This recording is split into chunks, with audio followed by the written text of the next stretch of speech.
말씀의 제목은 백부장의 믿음입니다. 익히 하는 그런 말씀이죠. 누가복음 7장에도 백부장의 이야기가 기록되어 있어요. 바이블 연상기억법을 아시는 분은 그 이미지가 장로들과 벗들입니다.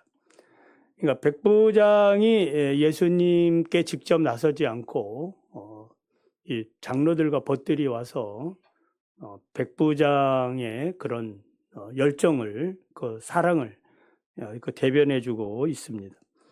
마태복음은 이제 직접 백부장이 나서서 예수님 앞에 간청하는 그런 모습입니다.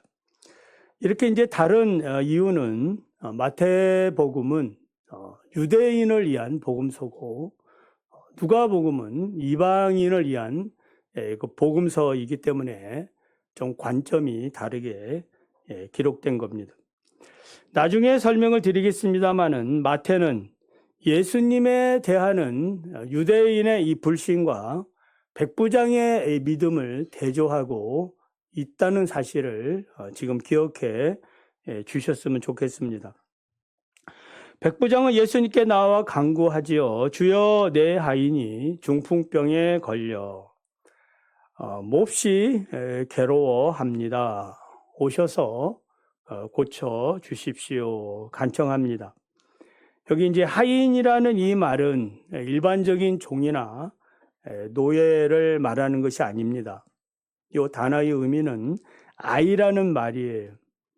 이 말은 이제 어떤 경우에는 상속자로서 아들이나 자녀를 말할 때도 사용된 단어입니다. 그래서 백부장이 자신의 종을 하인이라 이렇게 소개하는 것은 단순한 그러한 종인 노예가 아니라 집안일을 총괄하는 청지기로서의 자신의 아들과 같은 그러한 귀한 사람임을 말해주고 있습니다.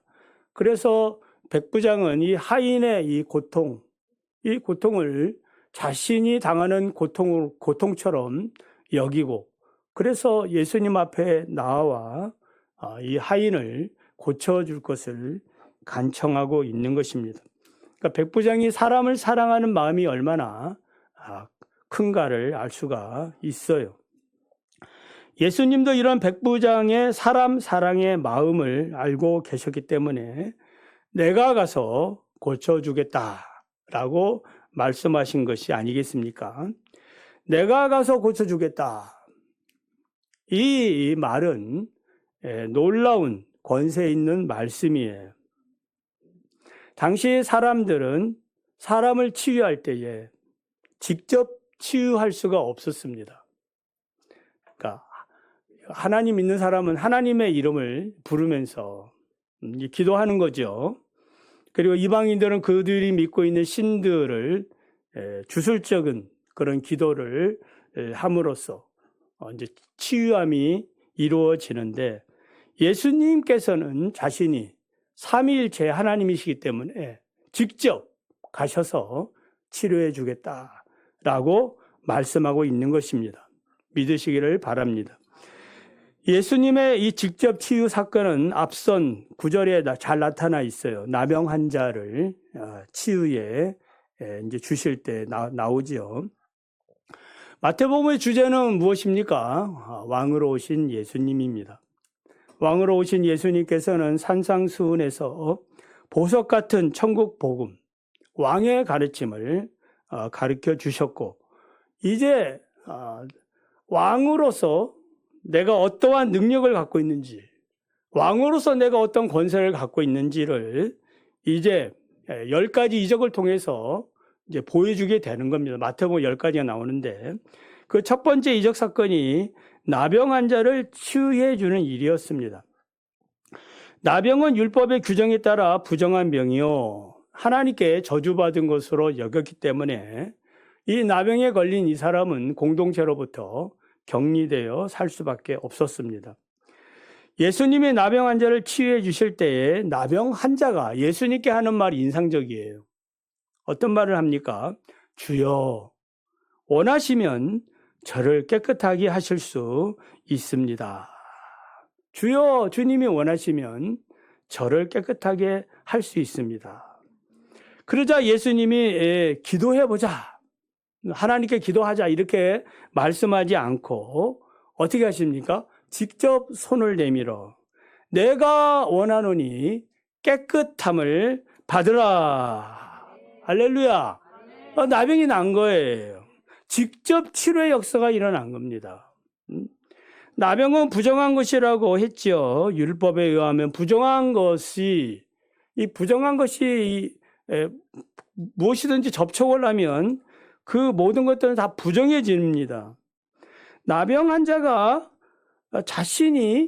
예수님이 자신을 만져주시기를 원하면 자신이 병이 낫고 거룩해질 것을 아셨습니다.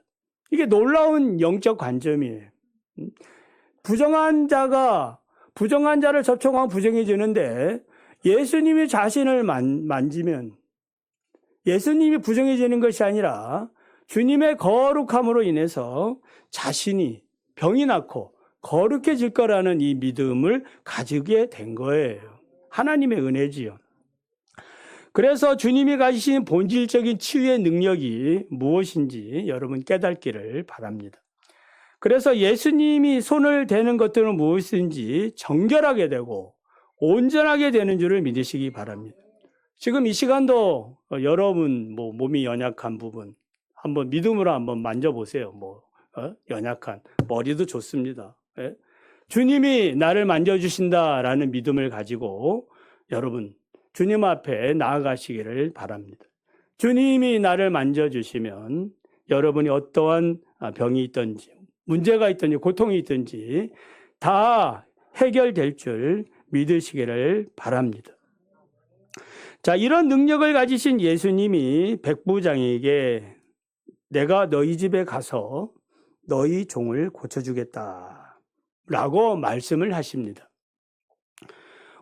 백부장이 예수님이 나병 환자 고친 일을 아는지 모르는지 그걸 떠나가지고 순간 백부장은 놀라운 생각을 하게 합니다. 놀라운 생각을 해요. 그게 어떤 생각이에요? 이렇게 말하지요. 8절인데 주여 내 집에 들어오심을 나는 감당하지 못하겠습니다. 다만 말씀으로 하십시오. 그러면 내 하인이 나을 것입니다. 네? 놀랍지요? 그러니까 백부장이 말하는 내 집에 들어오시면 나는 감당치 못하겠다는 이 말은 이방인인 저에게 주님이 직접 오시겠다니요. 주님이 직접 오실 만한 그런 가치 있는 사람이 저가 아닙니다. 오시지 마시고 말씀만 하십시오. 여러분 당시 그 유대인인 예수님이 이방인의 집에 들어간다거나 식사를 하게 되면 어떻게 됩니까? 그 바리새인들이나 서기관들이 지금 두 눈을 뜨고 이렇게 살펴보고 있는데 분명히 비난하겠죠. 이 죄인들과 함께 밥을 먹는다. 부정하다. 그러니까 예수님이 이 사실을 알면서도 종을 사랑하는 백부장의 집에 가시겠다는 거예요. 그래서 너의 종을 내가 치유해 주겠다라고 말씀하고 있는 겁니다. 어쩌면 이때 예수님의 이런 진실한 태도를 보고 백부장이 큰 감동을 받은 것이 아닌가 생각이 들어요. 여러분 진심은 통하는 거 아니겠습니까? 진심은 통하는 거예요. 우리가 하나님 앞에 예배를 드릴 때 진심으로 예배를 드리시기 바랍니다. 주님이 받으시는 거죠. 그러니까 주님은 아시는 겁니다.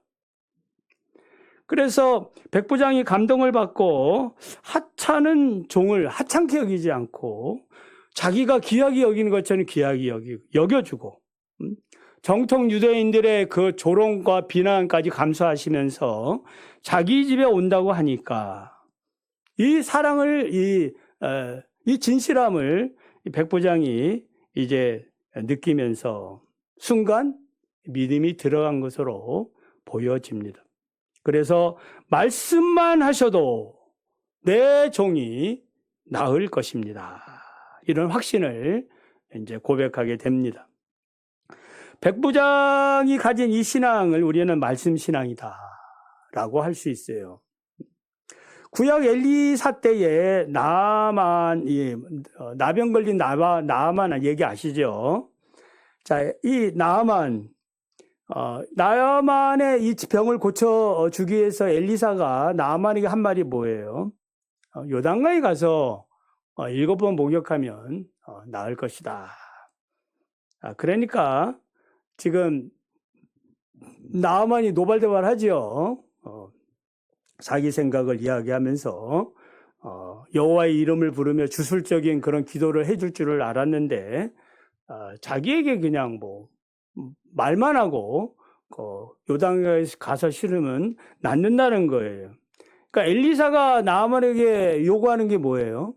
말씀 신앙이죠. 말씀을 믿고 그대로 순종하면 된다라는 그런 이제 처방을 내려줬는데도 불구하고 나아만은 이제 자기 생각에 빠져서 불평을 합니다. 다행히 나아만의 종들의 지혜로움으로 인해 가지고 나아만이 설득이 돼서 요단강에서 7번 목욕했더니 어떻게 됐어요? 나았습니다. 말씀 신앙 늦더라도 말씀으로 돌아가서 순종하면 그 약속하신 주님의 말씀으로 인해서 놀라운 기적과 축복을 이제 경험하게 된 겁니다. 백부장이 고백한 이 말씀으로만 하옵소서에서 이 말씀이라는 단어는 헬라어로 로고스예요. 로고스 그러면 이제 오늘 이제 요한복음 오후에 배울 텐데 요한복음의 주제가 이 로고스예요. 로고스. 태초에 말씀이신 예수님이 우리 가운데에 육신으로 거하셨다. 말씀이 우리 가운데 거하셨는데 하나님의 은혜와 진리가 충만하다. 이 말씀 신앙이. 백부장이 어떻게 이런 말씀 신앙을 가졌는지는 우리는 잘 몰라요. 신기하지요. 하나님의 은혜라고 생각할 뿐입니다. 베드로가 예수님에 대해서 주는 그리스도시요 살아계신 하나님의 아들입니다 라고 고백을 하니까 예수님이 뭐라 그랬어요? 이것을 알게 한 것은 혈과 육이 아니고 하늘에 계신데 아버지시다라고 한 것처럼 이 백부장도 하나님의 은혜로 이런 영적 통찰력을 가지게 됐다라고 생각할 수밖에 없어요. 그러니까 백부장은 이방인 우상 숭배자들처럼 예수님이 주문을 외워서 주술적인 어떤 행위를 통하여 자신의 그 하인이 나을 거라는 그런 생각은 안 하고 예수님의 입에서 나오는 그 말씀 한마디, 무슨 말씀? 내 하인이 나았다. 이 말씀 한마디면 족하다는 거예요. 그러니까 이 말씀 한마디면은 상황이 끝난다는 거예요. 이것저것 따질 게 없다 이 말입니다. 이런 말씀, 이 신앙은 한나를 통해서도 우리가 알 수 있어요. 한나가 아들이 없어서 분인나로부터 이제 얼마나 많은 고통의 시간을 보냈습니까? 성전에 올라갈 때마다 기도하는데 어느 날은 술에 취한 듯이 막 기도하니까 엘리 제사장이 와가지고 왜 이렇게 포도주에 취했느냐라고 하니까 아닙니다. 내 마음을 하나님께 통한 것뿐입니다. 감동을 받은 엘리 제사장이 하나님의 말씀을 선포하죠. 하나님이 내 기도를 들어주셨다. 한나가 뭐라 그래요? 아멘 하고 그 순간 이후로 수색이 없었다. 근심이 없었다. 말씀 신앙을 믿은 거예요. 그러니까 말씀의 경고에 섰다 이 말이에요. 하나님은 그 믿음대로 아들을 주셨는데 이 아들이 누구예요? 사무엘입니다. 사무엘. 그리고 이남 3년과 더 많은 아들도 이제 자녀들도 이제 주시게 됩니다. 우리가 고난과 위기 가운데 있을 경우 주님께서 원하시는 것은 무엇이겠습니까? 무엇일까요? 당연히 말씀 신앙이죠. 지난주에 이제 우리 신년 축복 새벽 예배를 드렸는데 물론 이제 참여하는 분만 이제 참여하시죠. 이제 그 영상이 또 있으니까 한번 들어보시기 바랍니다. 첫째 날 축복의 원리에 대해서 말씀을 드렸어요. 이 축복의 원리는 어떤 원리예요? 하나님의 이 창조의 말씀을 신뢰하는 데 있습니다. 빈둥지 증후군이라는 말을 소개했는데 인간적으로는 아무리 채우려고 애써도 채울 수 없는 그 허무감, 빈둥지지요. 마음이 어둡고 낙심한 상황, 앞길이 잘 보이지 않을 때 빈둥지 같은 우리 마음 속에 무엇이? 하나님의 말씀이 생명의 빛처럼 오셔서 채워질 때에 우리는 생명의 새로운 그런 역사 속에 들어가게 되는 거예요. 이 생명의 빛이 누구다? 바로 말씀이신 예수 그리스도이심을 믿으시기를 바랍니다. 그래서 예수님은 요한복음 8장 12절에서 나는 세상의 빛이니 나를 따르는 자는 어둠에 다니지 아니하고 생명의 빛을 얻으리라. 올 한해 2025년에도 어둠에 다니지 마시고 방황하지 마시고 생명의 빛 예수 그리스도와 함께 사시기를 바랍니다. 자, 백부장은 어떻게 그리스도의 권세에 있는 이 말씀 한마디면 문제가 해결될 수 있다라는 이 말씀 신앙을 고백하고 있는가? 물론 하나님의 은혜라고 했지만은 백부장의 이 말씀 신앙은 자기의 경험에 근거하고 있어요. 자신의 경험의 근거. 9절을 보면은 나도 남의 수하에 있는 사람이요 내 아래에도 군사가 있으니 이더러 가라 하면 가고 저더러 오라 하면 오고 내 종도로 이것을 하라 하면 하나이다. 그러니까 백부장은 군대에서 상급자의 말에 대한 절대 복종의 예를 들고 있는 거죠. 자, 이 말은 의미는 뭐예요? 자신도 예수님이 가지신 신적 권세를 인정하고 있다라는 거예요. 겸손히 고백하고 있는 겁니다. 백부장은 예수님을 자신보다 더 큰 권세를 가진 분으로 인정을 하고 고백하는 참 지혜를 가진 것이에요.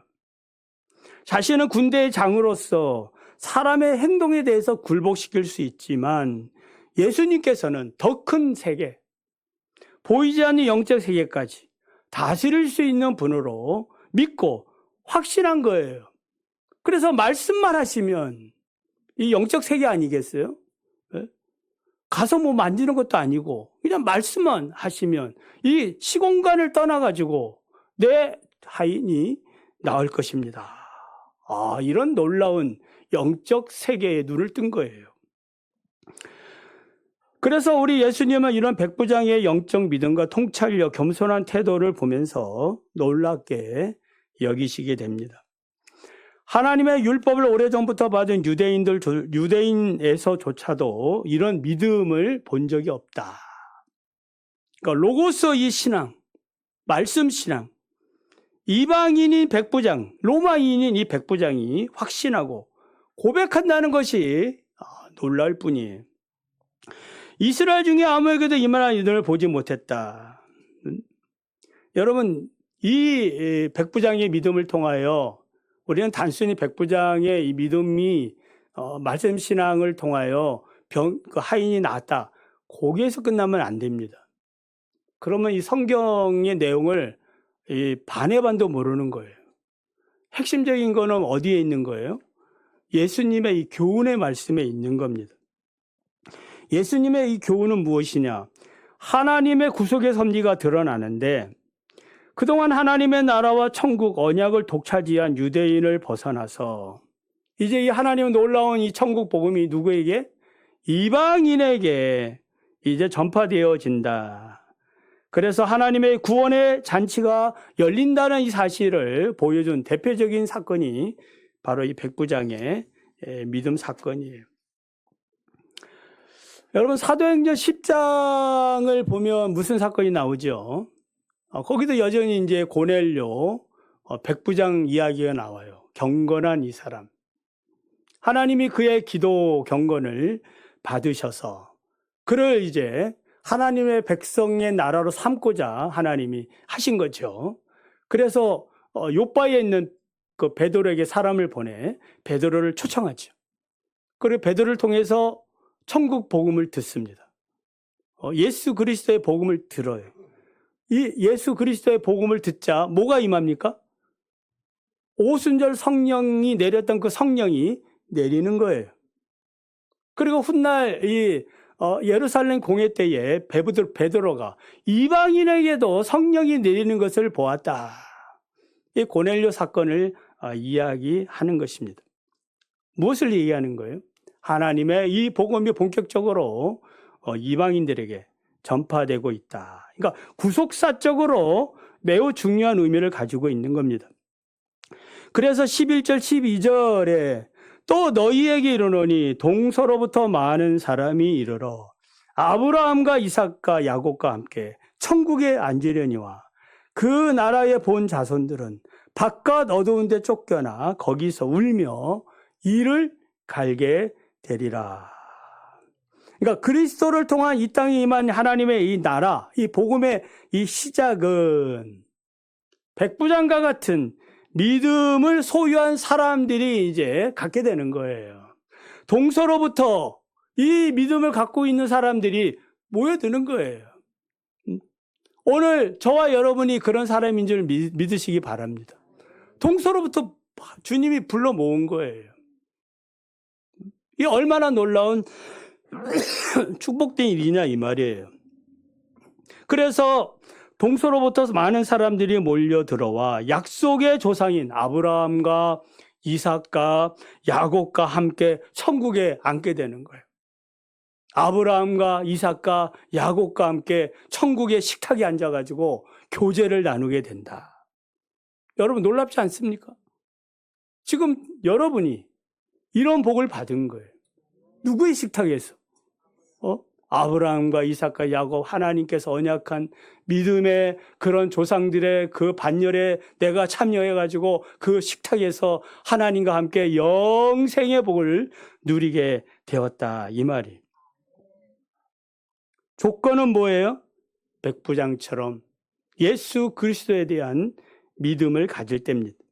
그래서 구원이란 유대인이라는 혈통 선민 때문에 구원받는 것이 아니라 이제는 예수 그리스도를 믿는 믿음을 통하여 하나님의 택한 백성이 되어진다라는 것입니다.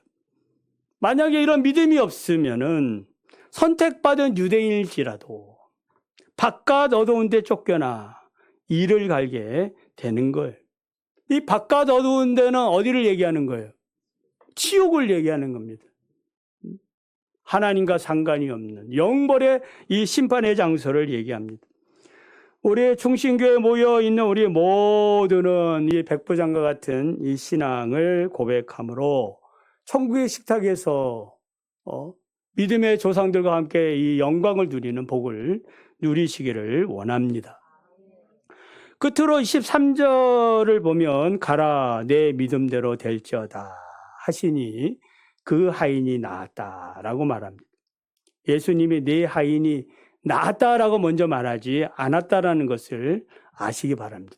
내 믿음대로 되라. 이 말의 의미는 뭐예요? 하인의 이 치유를 넘어서 있는 것은 백부장의 이 믿음을 통하여 하나님의 나라와 천국 백성으로서의 이 복을 말해주는 거예요. 여러분의 믿음대로 되시기 원합니다. 믿어야지.